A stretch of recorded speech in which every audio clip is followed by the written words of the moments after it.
Assalamualaikum warahmatullahi wabarakatuh. Terima kasih kepada teman-teman saya yang sudah datang pada acara sosialisasi budaya positif di SMP Negeri 2 Gili Genteng oleh calon guru penggerak angkatan 7 Kabupaten Sumeneb, yaitu Ibu Rike Purnamasari Sarjana Teknik. Sebelum menginjak acara berikutnya, marilah kita bersama-sama membaca bismillah. Semoga acara ini sampai berakhir bisa berjalan dengan lancar. Acara berikutnya yaitu pengarahan dari Bapak Kepala Sekolah SMP Negeri 2 Gili Genteng, yaitu Bapak Abdul Hair. Dipersilahkan. Terima kasih. Assalamualaikum warahmatullahi wabarakatuh. Bapak Ibu guru SMP Negeri 2 Gili Genteng yang paling saya banggakan, pertama-tama kita menyampaikan bersyukur kepada Allah Subhanahu wa Ta'ala karena kita bisa berkumpul di tempat ini dalam keadaan sehat walafiat. Bapak Ibu yang saya hormati dan saya banggakan, kali ini kita akan mengikuti kegiatan sosialisasi budaya positif yang akan disampaikan oleh Ibu Rike selaku calon guru penggerak angkatan ke-7. Dari sini marilah kita sama-sama belajar menjadi pribadi yang lebih baik. Mari kita sama-sama belajar agar sekolah kita ke depan semakin baik dan semakin maju. Biar tidak terlalu lama, saya persilakan untuk segera melanjutkan kegiatan ini. Kita yang lain ikuti dengan hikmat, ikuti dengan serius sampai acara ini selesai. Saya kira itu yang bisa saya sampaikan. Assalamualaikum warahmatullahi wabarakatuh. Menginjak acara berikutnya yaitu sosialisasi dari Ibu Rike Purnamasari, calon guru penggerak angkatan ke-7. Dipersilakan.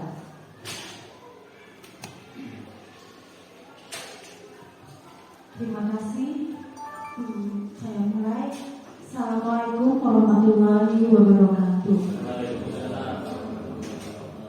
Terima kasih kesempatan yang diberikan kepada saya dan terima kasih kepada rekan-rekan guru, terutama Bapak Kepala Sekolah yang memberikan waktunya, menyempatkan waktu untuk saya bisa melakukan sosialisasi tentang budaya positif. Ini merupakan penindasan dari pendidikan guru penggerak yang harus kami lakukan. Kenapa dibutuhkan adanya sosialisasi budaya positif ini? Kenapa ya? Karena insya Allah kita akan belajar, sama-sama belajar tentang menciptakan budaya positif di sekolah. Izinkan saya berdiri.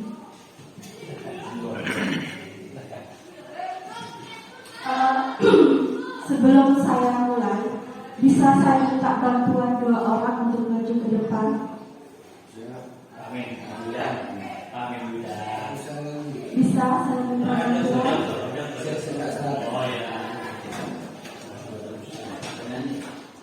Ya, mau dihukum? Tidak. Mari. Silakan. Terima kasih mau menjadi model saya. Silakan satu menjadi orang yang memegang sesuatu, yang satunya sebagai pengganggunya. Jadi siapa yang bersedia menjadi yang memegang? Saya akan Wida, bayangkan dalam pikiran Wida itu memegang sesuatu yang sangat berharga. Sesuatu berharga itu ibu genggam sekuat-kuatnya. Kemudian Pak Sudarji bertugas untuk membuka genggaman tangan dan ibu. Silakan dicoba. Satu saja. Silakan dicoba.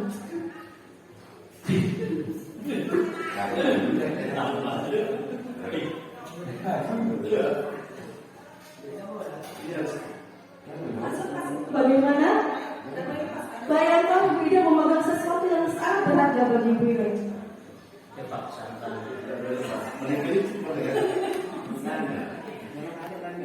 Bisa Bapak? Bisa? Bisa. Ya bisa. Boleh, silakan kembali ke tempat.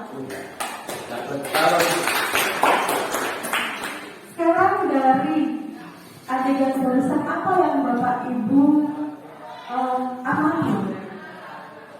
Pemaksaan. Kemudian apa lagi? Mempertahankan. Seseorang yang mempertahankan yang di Iya. Apa sangkut pautnya dengan budaya positif? Sekarang kita bertanya kepada diri kita. Dari adegan tadi, apakah kita bisa memaksa seseorang untuk melakukan apa yang kita inginkan? Ini berhubungan dengan budaya positif. Apakah kita bisa kalau mengontrol seseorang untuk melakukan apa yang kita inginkan? Nah, sekarang saya mulai.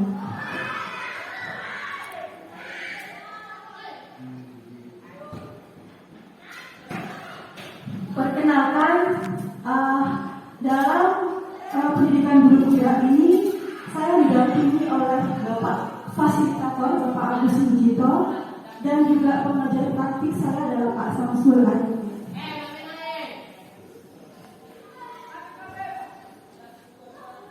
Sekarang kita bertanya, apa itu budaya positif?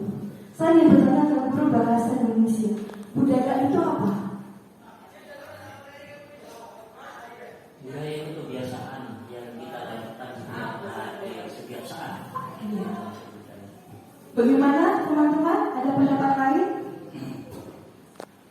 Sama-sama guru bahasa Indonesia. Silakan Pak Raffi. Kebiasaan yang melekat pada suatu universitas budaya bertempat itu. Kita cek. Budaya. Menurut Antropolog Indonesia, kunci lingkar pengertian budaya adalah sebuah sistem gagasan dan rasa atau sebuah tindakan serta karya yang dihasilkan oleh manusia yang dalam kehidupannya di dalam masyarakat. Jadi suatu pemikiran yang sudah menjadi kebiasaan dalam kehidupan kita sehari-hari. Nah, sekarang budaya positif. Budaya positif itu adalah nilai-nilai atau keyakinan atau kebiasaan di sekolah yang berpihak kepada murid. Jadi kita berusaha menciptakan budaya positif. Tidak salah bersama ya.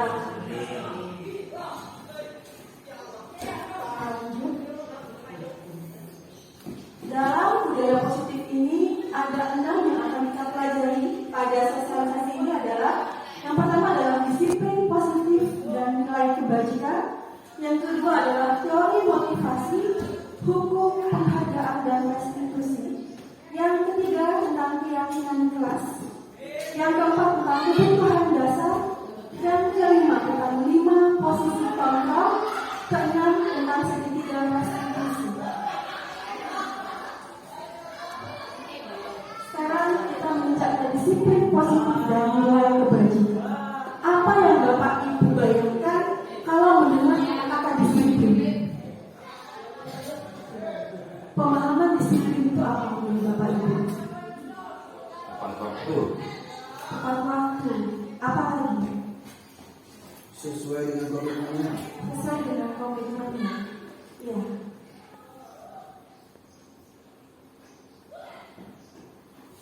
Ini berhubungan dengan apa yang kita lakukan tadi. Dalam mewujudkan disiplin positif, dalam mewujudkan disiplin sekolah, ini ada beberapa ilusi yang mungkin perlu kita pahami dan kita renungkan. Ilusi bahwa guru bisa mengontrol murid. Bagaimana menurut pendapat Bapak Ibu? Bisakah kita mengontrol murid? Bisa. Bisakah? Ilusi bahwa kita bisa mengontrol murid itu tidak bisa. Sesuai dengan yang tadi, setiap orang memiliki pertahanan diri, memiliki keinginan sendiri, dan tidak gampang merubah atau mengontrol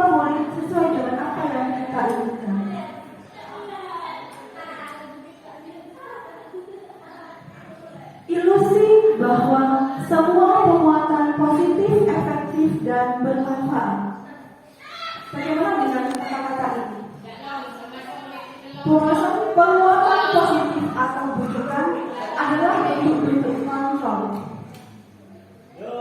Segala usaha untuk mempengaruhi murid agar mengulangi suatu perilaku tertentu adalah suatu usaha untuk mengontrol murid tersebut dalam jangka waktu tertentu. Mungkin bisa. Kita bisa memberikan penguatan positif hanya dalam jangka waktu pendek. Kalau memang itu dari berbeda, kalau berasal dari motivasi dari siswa itu sendiri itu berbeda. Jadi intinya bahwa yang kita lakukan ini, yang berusaha diwujudkan di sini adalah budaya positif yang berasal dari motivasi siswa itu sendiri.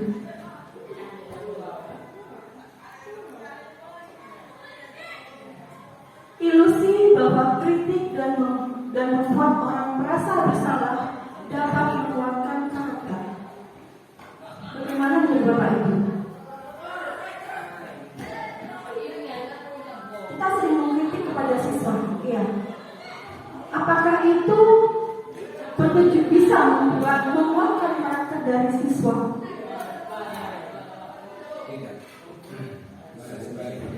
Ya. Bisa tidak. Bisa iya, tapi biasanya hanya pada saat ada kita. Pada saat tidak ada kita, itu kemungkinan tidak berlaku.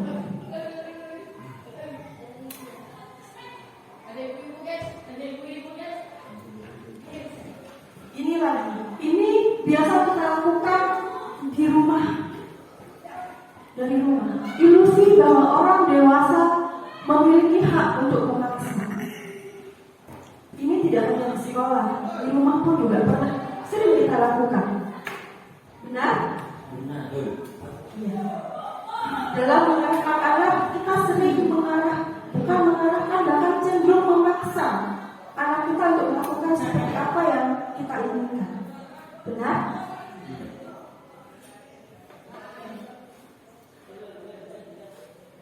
Dari ilusi-ilusi tadi, adakah gambaran dari Bapak Ibu apa yang sudah selama ini kita lakukan? Sudah bisa merenungkan? Kita lanjut kembali. Sekarang kita lihat realitas atau kebutuhan kita sama. Benar atau benar aku salah? Apakah kebutuhan dasar orang itu sama? Menurut teori kontrol, realitas atau kebutuhan kita semuanya berbeda. Kemudian, semua orang memiliki hak yang sama. Bagaimana? Ya, sama ya. Kalau hak, bukan hak tapi hak, memiliki gambaran yang sama. Berbeda. Setiap orang memiliki gambaran yang berbeda-beda, memiliki ungkapan atau memiliki pemikiran yang berbeda-beda.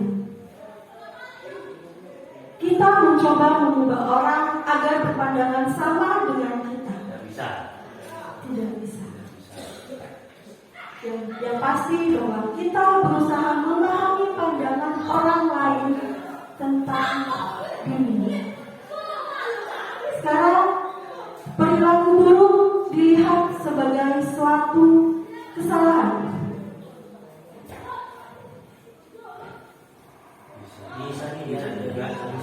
Bisa ya, bisa juga.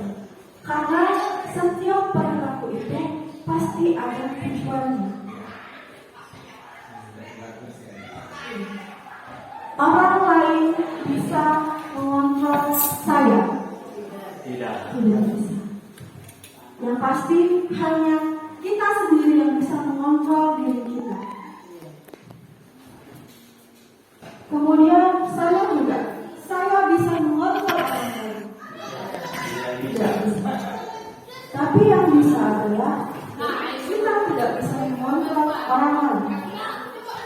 Pemaksaan adalah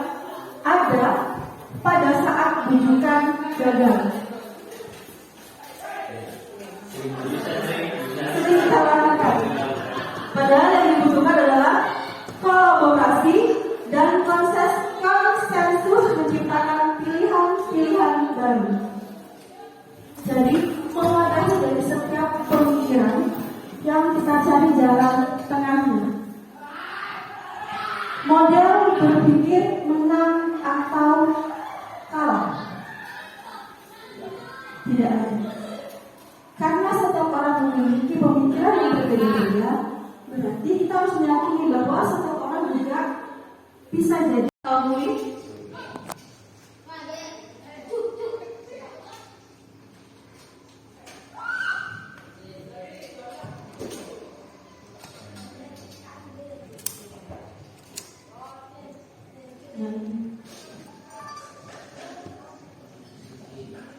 Mari kita renungkan makna disiplin. Sebagai pendidik, tujuan kita adalah menciptakan anak-anak yang memiliki disiplin diri, sehingga mereka bisa berperilaku dengan mengalir pada nilai-nilai kebajikan universal dan memiliki motivasi intrinsik bukan ekstrinsik.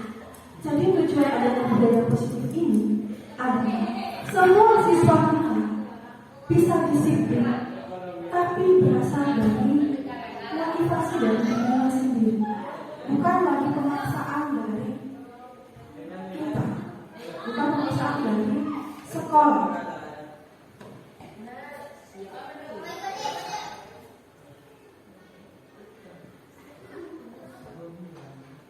Sekarang kita mengejar nilai-nilai kebajikan. Jelas Bapak Ibu sudah paham nilai kebajikan itu apa saja. Apa saja Bapak Ibu?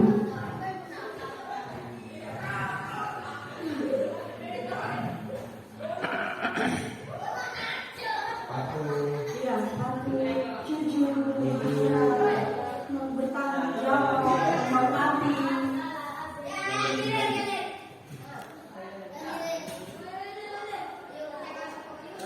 Sekarang untuk siswa kita ini, nilai kebajikan apa yang akan kita capai dari kurikulum ini? Yang jelas, apa Bapak Ibu yang sekarang? Tapi pelajaran Pancasila. Apa saja Bapak Ibu? Apa saja?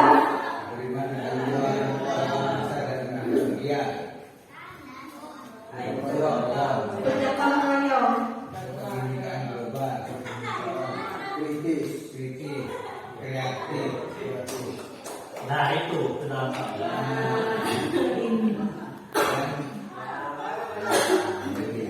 Dan inilah yang budaya inilah, karakter inilah yang dicapai untuk saat ini.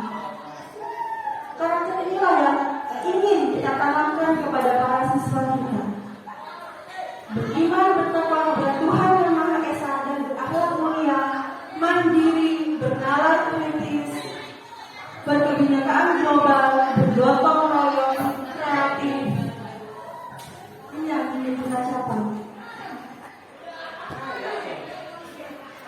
Sekarang kita menginjak ke teori motivasi, hukum penghargaan dan restitusi.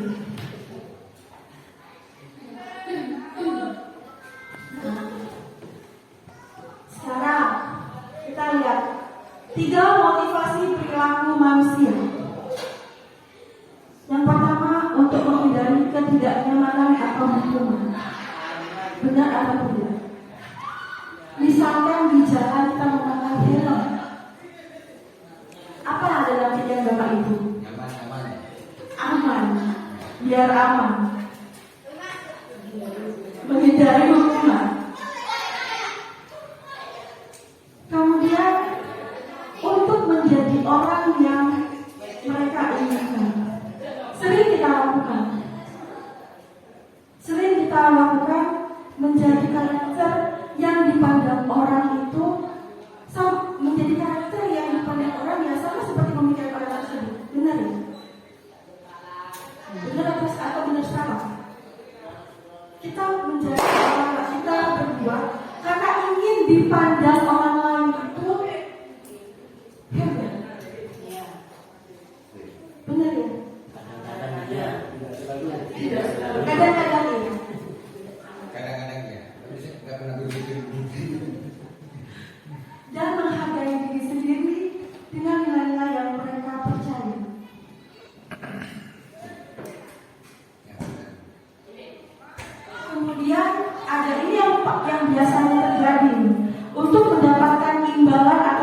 kebanggaan. Ada yang seperti itu Bapak Ibu? Ada. Tapi tidak ada di sini. Tidak ada di sini. Jauh.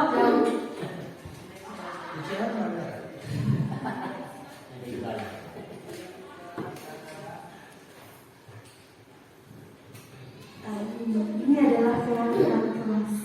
Keyakinan. Apa itu keyakinan Bapak Ibu? Dari tadi kita bahas, juga apa sih keyakinan itu? Kepercayaan diri. Kepercayaan diri. Sebenarnya keyakinan itu adalah kata lain dari peraturan. Peraturan. Ya. Bedanya nanti ada bedanya antara kesepakatan dengan keyakinan itu ada bedanya juga. Kenapa sekarang kita memakai kata-kata keyakinan? Kenapa? Bukan peraturan. Apa yang ada dalam bayangan Bapak Ibu kalau mendengar peraturan?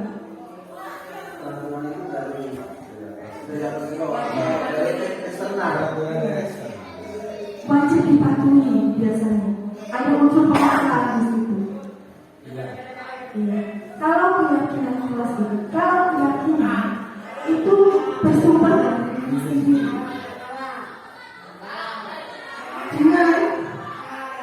Dengan memakai nilai-nilai kebajikan yang ingin didapatkan. Misalkan kita memakai helm.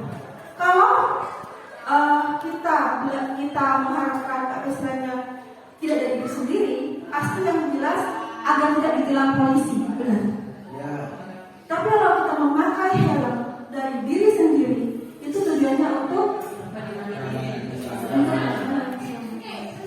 jadi itulah keyakinan kelas. Itulah keyakinan sekolah. Itulah yang ingin dibangun. Keyakinan. Bedanya dengan kesepakatan apa? Hampir sama. Sama-sama kita dibuat sendiri, dipatuhi sendiri. Bedanya apa? Kalau di keyakinan tidak ada kata-kata tidak atau dilarang. Misalkan tidak mengganggu teman, itu menjadi kesepakatan. Kalau keyakinan kita ganti menghargai teman, itu bedanya. Apalagi Bapak Ibu bisa memberikan contoh kepada saya.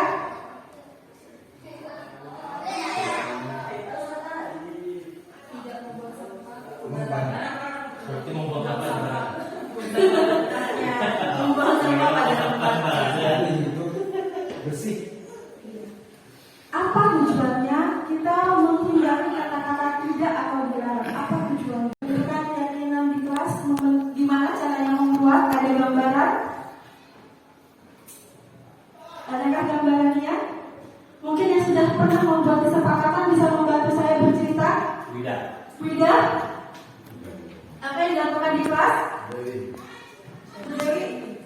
Saya pernah melakukan sebagai wali kelas. Kita membuat kesepakatan apa yang diinginkan oleh siswa sendiri.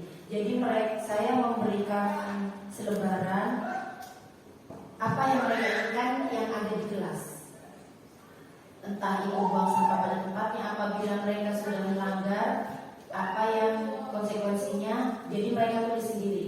Jadi saya kembalikan semuanya ke siswa. Jadi bukan kita yang membuat peraturannya itu. Jadi siswa sendiri yang membuat peraturan, dan untuk yang melanggar sanksinya juga siswa yang membuat. Gitu. Yang didapat apa Bu? Alhamdulillah kebersihan di kelas. Untuk kelas 9 saya wali kelasnya, meskipun tidak berjalan seperti yang saya harapkan, tapi masih ada, tapi sudah ada kemajuan di kelas 9. Meskipun tidak seperti yang saya harapkan sepenuhnya itu yang saya harapkan, tapi sudah ada. Karena motivasi diri sendiri itu kan perlu terus-menerus kita lakukan.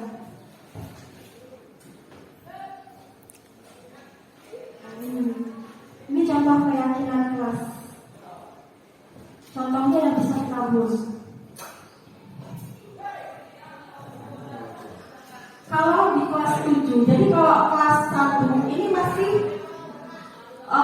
setiap ini masih berbentuk seperti ini, tapi kalau sudah menginjak ke fase D atau kelas 7 sampai 9, kita sudah bisa menerapkan nilai kebajikan. Misalkan hormat. Nilai kebajikan dari hormat ini sangat, di mana kita perlu menerapkan ini. Pemahaman ini, penerapan pemahaman itu bisa kita terapkan di fase ini. Kalau sudah menginjak fase wirama, sudah fase dewasa atau SMA, itu berbeda lagi. Biasanya berpatang tangan, bukan pemahaman lagi. Kenapa saya bilang pentingnya kita mengikuti istilah kita belajar?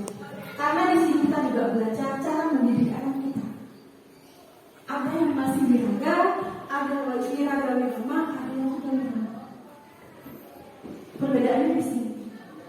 Dan insya Allah bisa kita terapkan kepada putra putri kita. Ini yang sudah saya lakukan. Jadi kenapa saya selalu membawa anak-anak kecil? Disitulah mereka berekspresi. Mereka membuat keyakinan kelas sendiri, mereka tempel sendiri. Saya bacakan kepada mereka satu persatu. Di situ mereka akan menentukan ini bisa dilakukan atau tidak.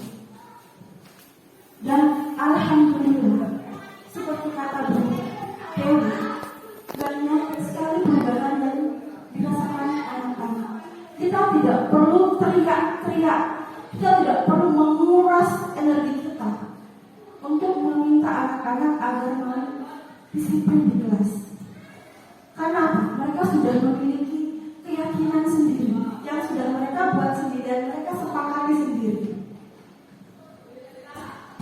Ada yang mau didiskusikan, ditanyakan sebelum kita melanjutkan lagi?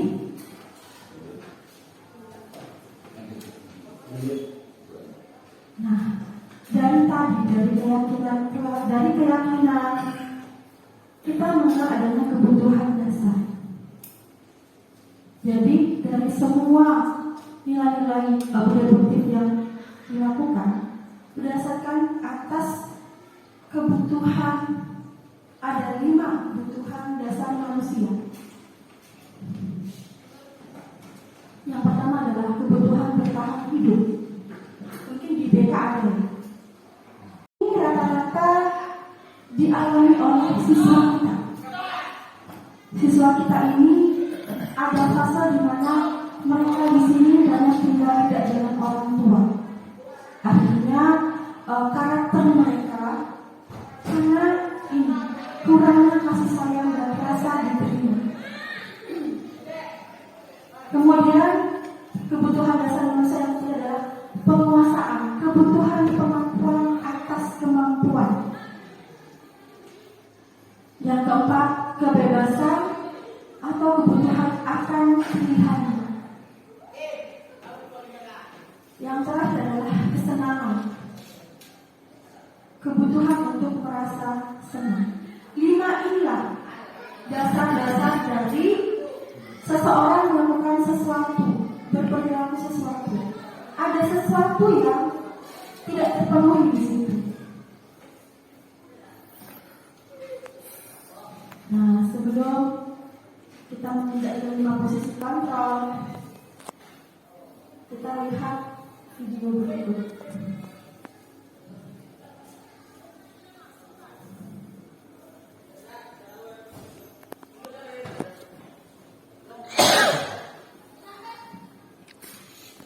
Ada suaranya.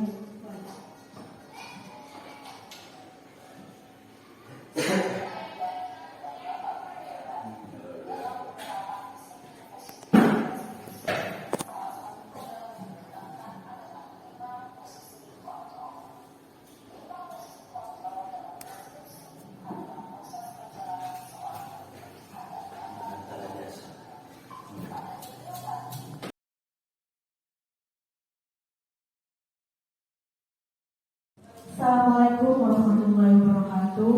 Waalaikumsalam. Terima kasih kepada rekan-rekan semua Ini adalah lanjutan dari diseminasi saya kemarin, karena ada sesuatu hal dan akhirnya ada sebagian file videonya korup. Terima kasih teman-teman mau meluangkan waktu kembali untuk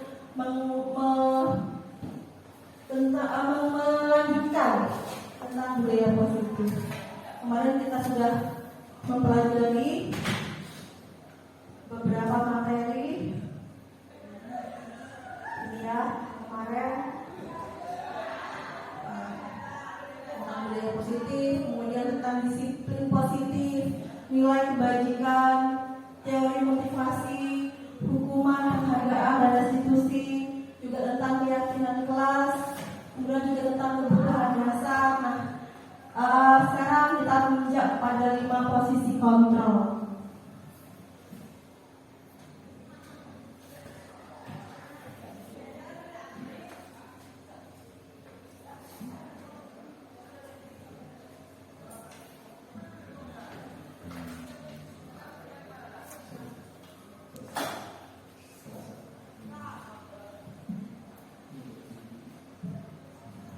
Sebelum kita menginjak pada 5 posisi kontrol, marilah kita lihat tayangan video ya.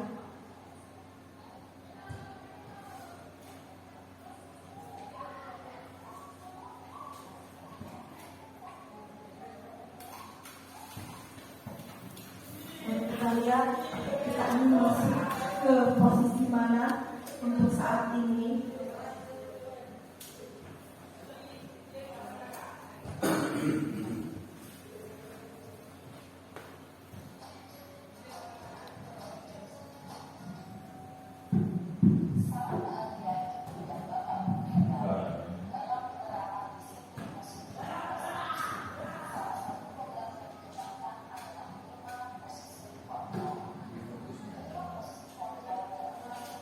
Harus ada sesuatu ya.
Selanjutnya adalah posisi teman.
Berikutnya posisi pemantau atau mentor.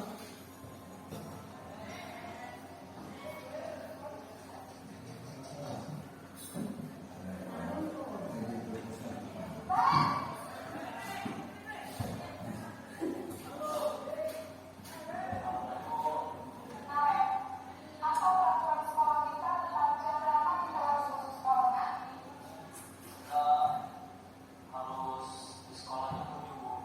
Iya, Bu.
Setelah melihat tayangan video tadi, sudah Bapak Ibu renungkan masuk kemana kita? Ada yang ingin memberikan pendapat? Pak Taufik barangkali masuk ke posisi mana Pak Taufik sebelumnya? Kursi yang nomor Posisi nomor 2.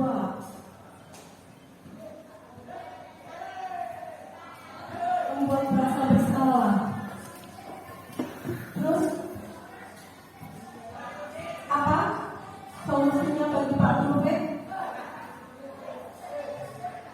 Gimana pendapatnya? Monggo. ya.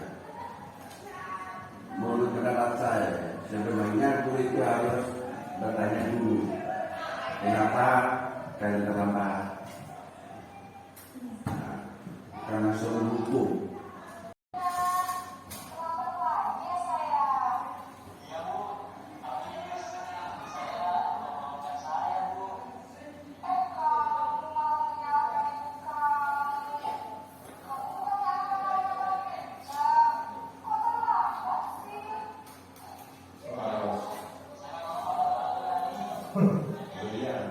Zaman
Setelah melihat tayangan video tadi, sudah Bapak Ibu renungkan masuk kemana kita? Ada yang ingin memberikan pendapat? Pak Taufik barangkali masuk ke posisi mana Pak Taufik sebelumnya? Kursi yang nomor 2. Posisi nomor 2. Membuat merasa bersalah. Terus apa solusinya bagi Pak Taufik? Gimana pendapatnya, monggo? Ya. Menurut pendapat saya, sebenarnya guru itu harus bertanya dulu, kenapa kalian terlambat? Nah, karena soal hukum. Posisi yang pertama dan ketiga. Penghukum dan sebagai teman. Ya. Apa alasannya Pak? Alasannya kenapa masuk posisi itu ya? Iya. Kenapa memilih posisi itu? Ya mungkin itu apa namanya hasil pemikiran sebelumnya bahwa anak sudah mengetahui tentang aturan yang sudah ada sehingga langsung menggunakan seperti itu. Yang kedua menggunakan posisi teman, kadang anak perlu dikorek informasinya mengapa dia melakukan seperti itu atau Untuk kurikulum yang sekarang ini adalah posisi yang disarankan adalah posisi manajer. Kenapa? Sesuai dari tayangan video tadi bahwa siswa itu diharapkan memiliki motivasi dari dirinya sendiri. Dia memahami posisi salahnya di mana dan siswa itu akan mencari solusi sendiri tentang untuk menyelesaikan permasalahannya. Kenapa posisi ini disarankan? Kalau sudah siswa terbiasa untuk mengetahui kesalahannya sendiri, kemudian dia menentukan solusinya sendiri, kedepannya diharapkan siswa itu sudah mampu membuat keputusan sendiri atas hidupnya. Itu tujuannya. Ini ya, kemudian kita lihat.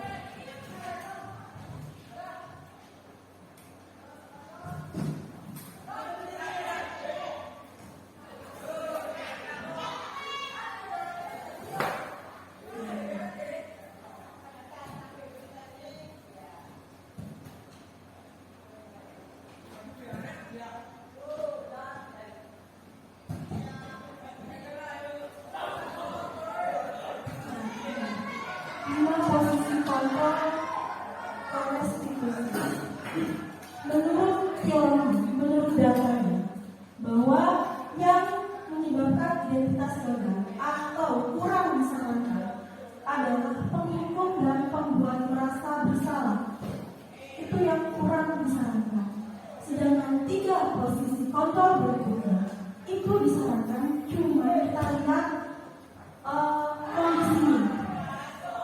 Jadi di mana kita bisa menerapkan sebagai teman, di mana kita menerapkan sebagai pemantau, dan yang paling tepat, yang paling disarankan adalah posisi sebagai manajer.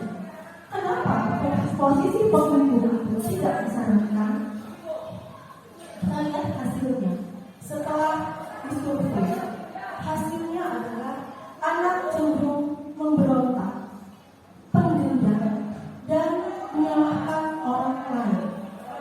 Kenapa bisa seperti itu? Misalkan kita memberikan hukuman kepada siswa keliling lapangan.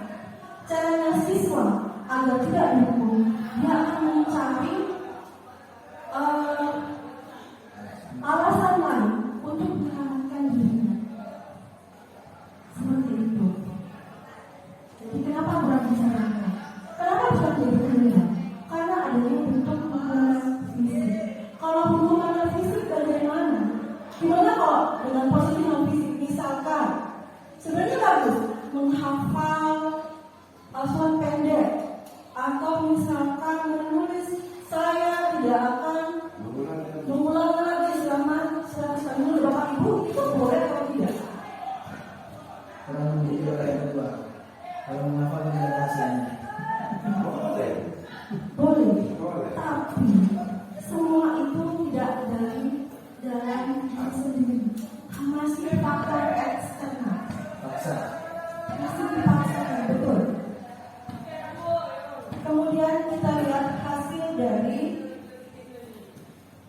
pembuat merasa bersalah. Kita lihat hasilnya. Sama, hampir sama dengan penghukum. Menyembunyikan, menyangkal, dan berbohong. Itu hasil dari survei terhadap siswa bagi kita yang selalu menerapkan pembuat merasa bersalah. Sekarang kita lihat posisi teman. Nah ini bagus sebenarnya untuk memahami siswa. Hasilnya yang didapat adalah ketergantungan. Biasanya kalau siswa itu kita berlaku posisi teman, siswa akan ketergantungan pada kita. Pada saat kita tidak ada, itu berbeda sikap dan perilaku dari siswa. Kemudian posisi pemantau. Nah ini dia akan menyesuaikan bila diawasi. Kalau tidak dalam pengawasan, kita tidak tahu apakah dia tetap akan mematuhi aturannya atau tidak. Kalau di pemantau ini biasanya konsekuensi yang diterapkan bukan hukuman. Misalkan disepakati di awal, kalau siswa terlambat, kamu lari ke lapangan basket 2 kali. Konsekuensi itu yang akan dilakukan. Itu kalau pemantau. Sekarang posisi manajer. Di situ terlihat akan menguatkan watak atau karakter siswa sesuai dengan tujuan karakter yang akan kita capai, yaitu apa Bapak Ibu? Profil belajar Pancasila.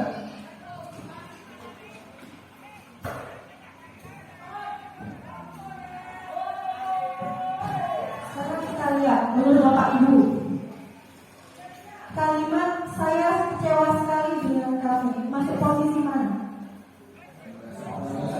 Membuat merasa bersalah. Kamu tidak pernah benar melakukannya. Pemukul. Ayolah lakukan demi saya ya. Apakah kamu mendapatkan stiker bintang kali ini? Biasanya di PKL bintang. Masuk kemana? Bintang. Biasanya itu kan kesepakatan kalau baik, kamu selalu bintang.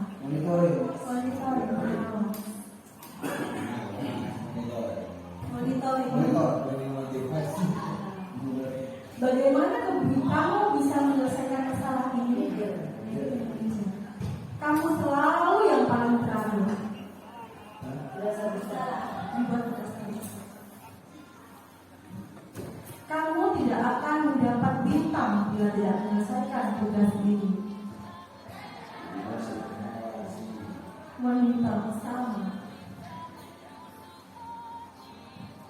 Berapa kali sih saya sudah mengatakan kepada kamu,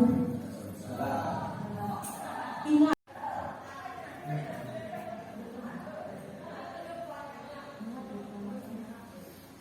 Ulang. membuat rasa besar. Salah juga. Kamu tidak akan pernah berhasil dalam kehidupan ini. Apa rencanamu untuk menyelesaikan ini? Bapak Ibu sudah paham berarti ya?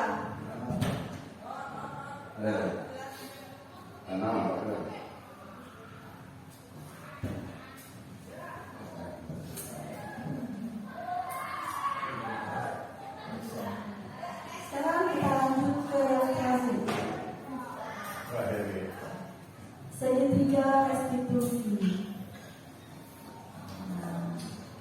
Restitusi adalah proses menciptakan kondisi bagi murid untuk memperbaiki kesalahan mereka, sehingga mereka bisa kembali pada kelompok mereka dengan karakter yang lebih kuat menurut dosen.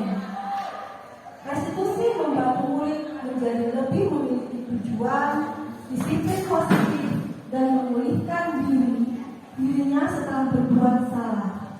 Penekanannya bukanlah pada bagaimana berperilaku untuk menyenangkan orang lain atau menghindari ketidaknyamanan, namun tujuannya adalah menjadi orang yang menghargai nilai kebajikan yang mereka percaya.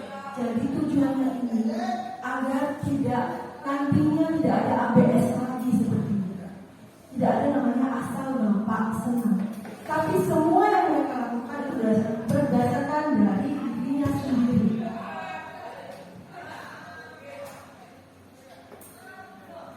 Ini adalah ciri-cirinya. Tidak akan saya bacakan. Tahapannya ada 3. Yang pertama adalah menstabilkan identitas. Yang kedua, validasi tindakan yang salah.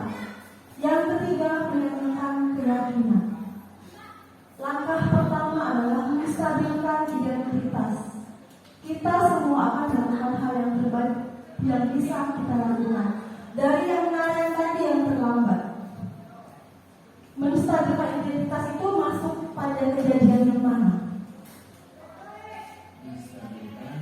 Identitas.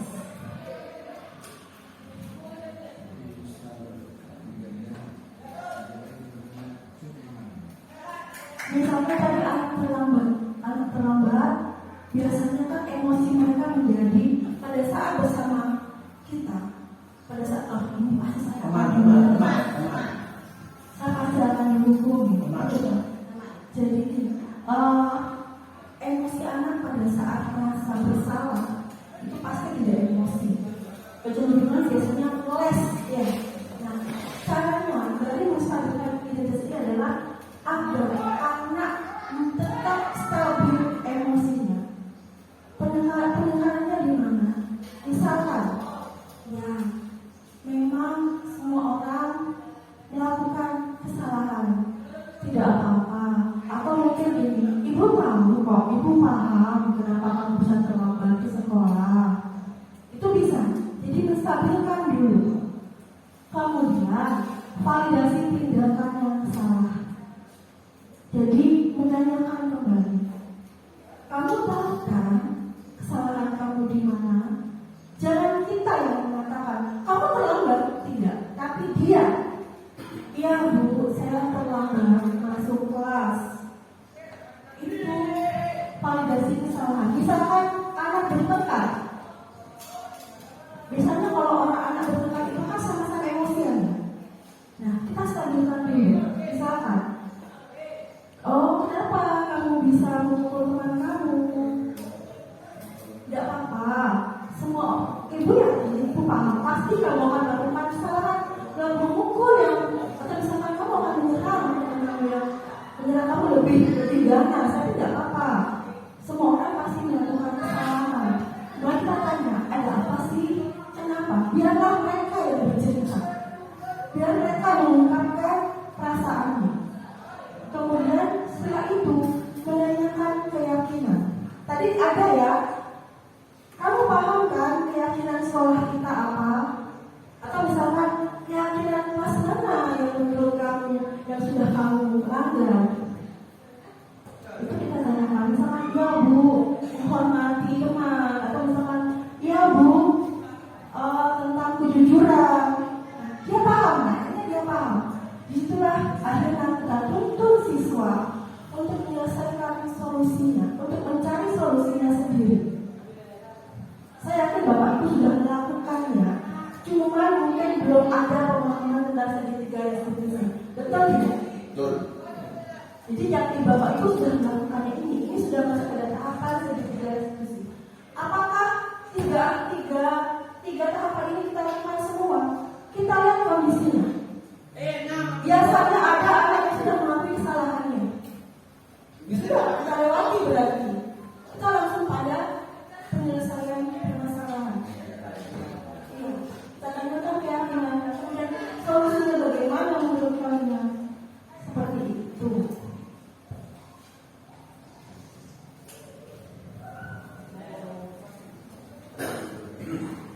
Ini. Jadi tujuan dari tentang melestarikan identitas adalah bertujuan untuk mengubah identitas anak dari yang gagal menjadi melakukan kesalahan menjadi orang yang sukses. Contohnya, membuat salah itu tidak apa-apa. Tidak ada manusia yang sempurna. Ibu juga pernah kok melakukan kesalahan seperti itu. Atau kita bisa menyelesaikan ini. Ini merupakan salah satu dari menstabilkan identitas. Nah ini validasi tindakan yang salah membantu murid untuk mengenali kebutuhan dasar mereka. Seperti yang saya sampaikan kemarin, ada berapa kebutuhan dasar kemarin? 5 kebutuhan dasar ya. Apa sih yang mereka butuhkan? Apakah kasih sayang, rasa diterima?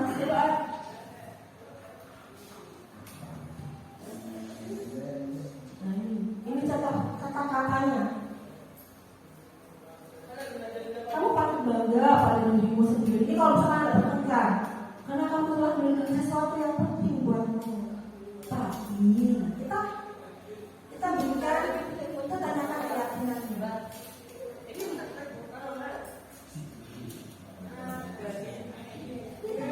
Ini apa yang kita percaya sebagai kelas lebih, sebagai kelas atau keluarga? Apa nilai-nilai yang telah kita sepakati? Ini termasuk pada menanyakan keyakinan. Sudah. Sekarang setelah selesai ini kita akan refleksi. Ini pertanyaannya. Hal baru apa yang saya dapatkan? Peran kontrol seperti apa yang telah saya lakukan belum menutupi kegiatan saya di sini? Ini sudah ya. Sekarang saya ingin tanya salah satu perwakilan, mungkin Bu Ria. Bagaimana perasaannya Bu Ria setelah diseminasi ini? Silakan. Oh ya belum. Mungkin dengan adanya sosialisasi ini kita lebih bisa menjadi siswa belajar lagi menghadapi kehadiran dari siswa tersebut apa yang sudah dilakukan siswa. Terima kasih. Demikian ya dari saya. Nah ini adalah semboyan kita. Karena apa? Karena kita semua adalah guru-guru yang hebat. Kita harus menyemangati diri kita sendiri. Karena tanpa semangat dari kita sendiri, kita datang sekolah dengan bahagia, maka siswa kita juga akan bahagia.